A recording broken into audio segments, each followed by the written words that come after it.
दोस्तों, मेरा नाम है प्राजिता और आपका ये विद्यार्थी में बहुत बहुत स्वागत है। भाई सब ठीक हो गए? नहीं ठीक हो भाई। अभी तो हम लोग छोड़ के गए थे आपको, अब आप फिर से आ गए। अच्छा हाँ, पाठ हमने शुरू पहले से कर दिया था। पाठ 7 आपका जनजातीय खाना बदोश और एक जगह बने हुए समुदाय। इसके बहुत से विषय हमने पहले से कर लिए हैं, तो भाई जाके जल्दी से देख लीजिएगा अगर आपने विषयों को नहीं देखा है तो इतिहास की बुक से आपके पाठ का विषय कर लेते हैं शुरू।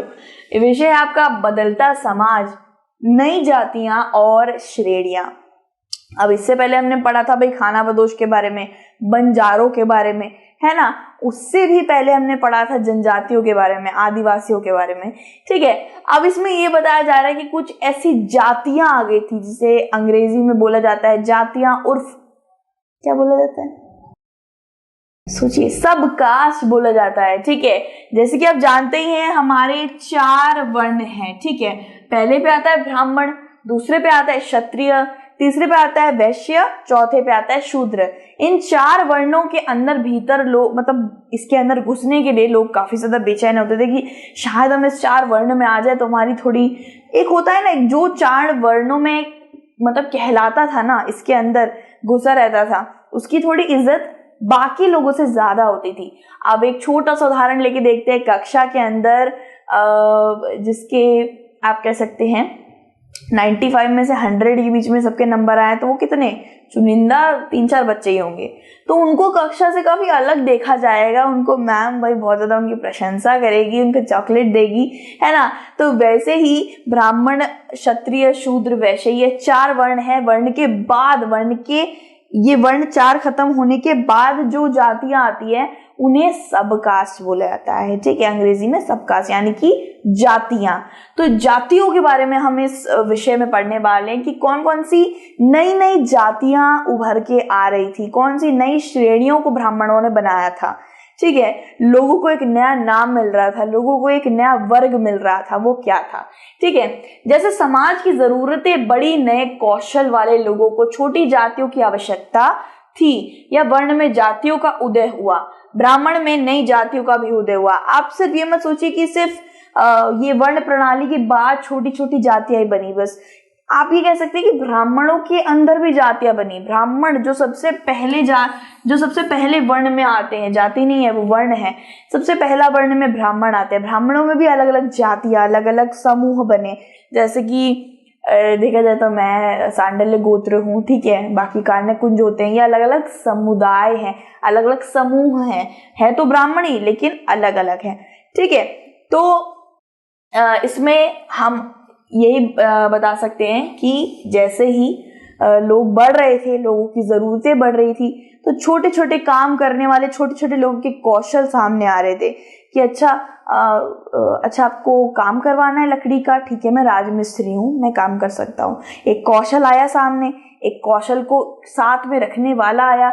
लेकिन ब्राह्मण सोचते थे ये राजमिस्त्री मतलब मिस्त्री का काम करता है, लकड़ी का काम करता है, तो कौन सी जाति में जाएगा, ये तो सिर्फ साधारण से लकड़ी का काम करता है, मदद तो कर रहा है शहर की काम करके, लेकिन जाति तो उसको देनी पड़ेगी, कोई वर्ग तो देना पड़ेगा। तो इन्हें एक छोटी जाति में डाल दिया गया। ठीक है, तो अलग अलग जातियों का उदय ब्राह्मणों ने किया था। यहीं से हमें पता चलता है कि कुछ, देखिए, ब्राह्मण में जाएगा, क्षत्रिय लोग क्षत्रिय वर्ग में जाएंगे, वैश्य जो व्यापारी होते हैं और जमींदार होते हैं वो वैश्य में जाएंगे, शूद्र कौन होते हैं, सफाई कर्मचारी। बाकी कहाँ गए, बाकी भी तो हैं, बाकी लोहार है, सोनार है, ये सब कहाँ जाएंगे। तो इनके लिए छोटी छोटी जातियां बना दी गई थी। तो अलग अलग जातियों का दर्जा दिया गया था, अलग अलग जातियां दी गई थी। जैसे कि बढ़ाई किसको कहते हैं दोस्तों, बढ़ाई मिस्त्री को कहते हैं। आप कह सकते हो जो लकड़ी का काम करता है ना, या फिर कांच का काम, उसको आकार देना, उसको काट पीट कर एक चीज बना देना, उर्फ कारपेंटर। ठीक है, तो कारीगर हो गए खूबसूरत कलाकृतियां बनाने वाले, लोहार हो गए लोहे का औजार बनाने वाले, लोहे का सामान बनाने वाले, और राजमिस्त्री हो गए। राजमिस्त्री कौन होते हैं, जो बड़ी बड़ी इमारतों का निर्माण करते हैं। उन लोगों को एक अलग जनजातीय में डाल दिया गया, उनको एक अलग जाति दे दी। ठीक है, तो यहीं से भाई जाति का निर्माण हुआ था, और ये भी ब्राह्मणों ने ही इसका निर्माण करा था। ठीक है, 11वीं और 12वीं शताब्दी में नए क्षत्रिय और राजपूत वंश शक्तिशाली बने। कुछ देखिए, देखा जाए तो दूसरे वर्ग में आते हैं क्षत्रिय, पहले पे ब्राह्मण आते हैं, लेकिन ब्राह्मण भी इन क्षत्रियों के अधीन रहते हैं। बोला जाए तो ब्राह्मण, वैसे तो क्षत्रिय ब्राह्मण की बहुत ज्यादा इज्जत करते हैं, क्योंकि ब्राह्मण ही उन्हें सलाह देते हैं, हर चीज में उनको सही दिशा देते हैं। लेकिन देखा जाए तो क्षत्रिय काफी शक्तिशाली होते हैं, क्योंकि वो शस्त्र में निपुण होते हैं, पराक्रमी होते हैं, उनके पास अच्छा राजगद्दी होता है, राजकोष होता है, सब कुछ उनके पास होता है, राजा बनते हैं। तो 12वीं से 13वीं शताब्दी या 11वीं से 13वीं शताब्दी के बीच में राजपूत काफी ज्यादा आगे बढ़ गए थे, शक्तिशाली हो गए थे। और राजपूत कौन सा वर्ग है? क्षत्रिय वर्ग है। तो अब क्षत्रिय को लेके चलिए कि क्षत्रिय वर्ग काफी क्या हो गया था? बहुत ज्यादा ताकतवर हो गया था, शक्तिशाली हो गया था। तो किन किन लोगों को एक नई जाति में डाल दिया गया, एक नए समूह में डाल दिया गया। ये एक बढ़ई को डाल दिया गया, कारपेंटर उर्फ जो लकड़ी का काम करता है, लोहार को डाल दिया गया, एक अलग जाति दे दी गई, इन सबको एक जाति में डाल दिया गया, ठीक है। और राजमिस्त्री और कलाकार, ठीक है, इन सबको एक छोटी छोटी जाति दे दी। इसके बाद क्या है? वह विभिन्न वंश से संबंधित थे, हुड़, चंदेल, चालुक्य आदि। किसके बारे में बात हो रही है यहाँ पे? राजपूतों के बारे में बात हो रही है कि वो अलग अलग वंशज से आते थे। हुण, चंदेल, चालुक्य वंशज, ये सब राजपूती वंशज कहलाते हैं दोस्तों। और कई कुलों को माना जाने लगा कि क्योंकि राजपूत ने अपने धन का उपयोग शक्तिशाली राज्यों को बनाने के लिए किया, अन्य शासक विशेष रूप से कृषि क्षेत्र की जगह ले ली। तो ऐसे बहुत से राजा होते थे जो छोटे वर्ग में होते थे शायद, या फिर वो छोटी जनजाति के होते थे, लेकिन वो जब किसी राजा या शासक जो क्षत्रिय होता था उसको मार देते थे या फिर उससे आक्रमण कर देते थे, तो वो भी क्षत्रिय कहला देते थे तो वो छोटी जाति के, पर वो बाद में उसे हराने के बाद राजा बन जाते थे या क्षत्रिय कहलाते थे। और ये ब्राह्मणों को मानना ही पड़ता था, क्योंकि वो ब्राह्मणों का मुंह बंद करवा देते थे कि ठीक है, भले ही मैं छोटी जाति का हूं, लेकिन अब मैंने एक बड़े राजा को जो क्षत्रिय था उसको हरा दिया है, अब मैं उसकी जगह बैठूंगा तो मैं भी क्षत्रिय कहलाऊंगा। और कुछ लोग ऐसे होते थे कि कुछ लोग होते थे कि 4 वर्णों के अंदर उनको कहते हैं ना भीतर आने का मन करता था, एंट्री लेने का मन करता था, तो वो क्या करते थे, कभी कभार ब्राह्मणों से अलग अलग तरीके के अनुष्ठान करवा के या फिर उनसे सलाह लेकर या फिर उनके सामने थोड़ी सी विनती कर कर खुद को वर्ण प्रणाली के अंदर घुसा लिया करते थे। वो कहते थे कि हमें थोड़ी ऊपरी जाति में डाल दीजिए या फिर हमें वर्णों में डाल दीजिए, 4 वर्ण के अंदर। ऐसा भी होता था कि लोग अपनी जाति को थोड़ा ऊपर कराने की सोचते थे। और क्या, किससे बोलते थे? ब्राह्मणों से। विभिन्न वंश से संबंधित थे ये सारे राजपूत, विभिन्न वंश से। 11वीं से लेकर 13वीं शताब्दी के वक्त पे काफी ज्यादा ताकतवर हो गए थे। चालुक्य, हुण, चांडाल, हर तरीके के वंशज से राजपूत आते थे और इस वक्त पे ताकतवर हो गए थे। और ऐसे भी बहुत से क्षत्रिय थे जो क्षत्रिय नहीं थे और उन्होंने खुद को बाद में क्षत्रिय बनवाया था और फिर राजगद्दी पे बैठे थे। सब ब्राह्मण की तरफ से होता था। ब्राह्मणों के समर्थन से कई जनजातीय जाति व्यवस्था का हिस्सा बन गए। कुछ लोग तो ऐसे थे जो जाति व्यवस्था तक में नहीं आते थे, कुछ लोग ऐसे थे जो वर्ण प्रणाली तो छोड़िए जाति तक में नहीं आते थे। समझ लीजिए ये वर्ण प्रणाली है, इसके बाद जातियां आ जाती है, ठीक है, इसके बाद जातियां आती है वर्ण प्रणाली के बाद। वो जातियों तक में नहीं आते थे, वो दूर दूर तक कहीं भी नहीं आते थे। तो उनको खुद को नामचीन घोषित कराना था। वो मतलब एक होता नहीं, एक जाके बोलना होता मैं इस जात का हूँ, मैं उस जात का हूँ। लेकिन किसी को जात ही नहीं मिली हो तो वो क्या बोलेगा, तुम कौन सी जात के हो, मेरे पास तो जात ही नहीं है। कितना बुरा लगता है सुन के, है ना। तो कुछ लोग जाति व्यवस्था में घुसने के लिए, हिस्सा बनने के लिए ब्राह्मणों से काफी ज्यादा समर्थन लेते थे। उन्हें बहुत ज्यादा बोलते थे कि हमें भी एक जाति दे दीजिए या हमें किसी वर्ण में डालिए, ठीक है।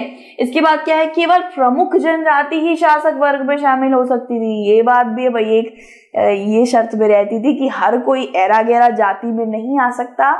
अगर वो कोई काम करता है, कोई कौशल है, उसमें कुशग्रता है और थोड़ी ऊपरी, मतलब कहते हैं ना, मतलब थोड़ा ऊपर है, थोड़ा प्रमुख है, थोड़ा ठीक है, थोड़ी इज्जत है, थोड़ा घर बार है, ऊपरी जात का है, जात तो अभी उसे मिला, मतलब थोड़ा भाई का टोरा ऊपर है, तो वो जाति में डाल दिया जा सकता है। लेकिन अगर कोई मुझे बोले, ऐसी कोई भिखारी आके, मैं ब्राह्मण हूँ, भिखारी आके मुझे बोले वैसे तो मैं ऐसे तो मैं कभी नहीं करूँगी यार, कोई भी भिखारी हो ऐसे मैं कभी नहीं करूँगी, उसको जाति वाति की ज़रूरत ही नहीं है। लेकिन हाँ, जस्ट ऐसे ही दिखा रही हूँ मैं आपको कि अगर कोई भिखारी यार बोले मुझे जाति में मुझे ब्राह्मण वर्ण दे दो, तो ब्राह्मण देगा नहीं देगा ना। तो ऐसा ही होता था। जनजाति बनने की, कोई भी जाति पाने के लिए, कोई भी वर्ण पाने के लिए आपको थोड़ा सा प्रमुख होना पड़ेगा, यानी कि आपके पास थोड़ा सा पैसा या फिर थोड़ा सा कुछ ऐसा होना चाहिए, कौशल होना चाहिए। तो आप कारीगर होने चाहिए, मिस्त्री, कुछ तो काम करने चाहिए, तो ही तो आपको जाति में डाला जाएगा, है ना। अगर आप ऐसे ही अरे गरे चले जाओगे, ब्राह्मण को बोलोगे जाति में डाल दो या फिर वर्ण में डाल दो, बिल्कुल नहीं डालेगा, ठीक है। एक बड़ा बहुमत जाति समाज की निचली जातियों में शामिल हो गया। कहीं जनजातीय यानी पंजाब और उत्तर पश्चिम इस्लाम को बहुत पहले ही अपना चुके थे। यहाँ पे बताया कि बहुत एक बड़ा बहुमत जाति, यानी कि इतने बहुत सारी मात्रा में लोग जातियों में शामिल हो गए थे, सबको अपनी एक जाति मिल गई थी, अब लोग जाति में आने लग गए थे।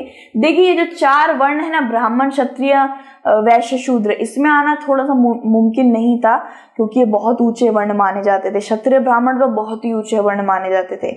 उसके बाद व्यापारी जमींदार आते थे जो इतने बड़े बड़े खेत खलिहान रखते थे। तो जाति यानी कि छोटे छोटे पौधे बेचना, कपड़े बनाना, कारीगरी करना, ये सब छोटे छोटे काम करने वाले लोगों को जातियों में डाल दिया गया था। तो ऐसे छोटे छोटे काम करने वाले लोग तो बहुत सारे थे, बहुत ही सारे, मतलब बहुत सारे थे, और इनको जातियों में डाल दिया गया था।